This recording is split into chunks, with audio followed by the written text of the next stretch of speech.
አሰላሙ አለይኩም ወራህመቱላሂ ወበረካቱ። ውድ ፋሚሊዎቼ እንዴት ናችሁ? ሰላም ናችሁ? አልሐምዱሊላህ እኔ ሰላም ነኝ። እንግዲህ እንደምታዩት ዛሬ ማሻአላህ ፏ ያለ ምግብ አዘጋጅተናል። እንግዲህ እዚህ ዱለት ነው፣ እዚህ ሩዝ አለን፣ እዚህ ቀይ ወጥ ደግሞ ኢንሻአላህ አሁን ስጋ ሳያችኋለሁኝ።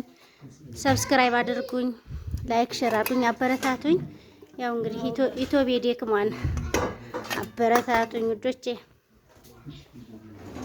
ያው ትንሽ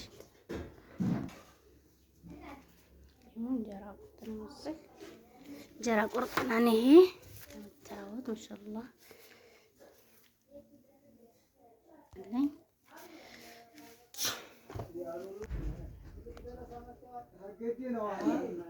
ሰፋ አድርገሽ ነው እንጂ እስቲ እንጀራው ተዝቆሽ እንዲህ አላዞርኩትም መጀመሪያ። አዎ እንደዚህ ቪዲዮ እኮ አላዞርኩትም።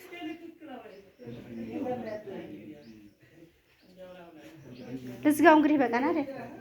እዚህ እስከምን ገብቶልሻል? አዎ አረ በቃ እንግዲህ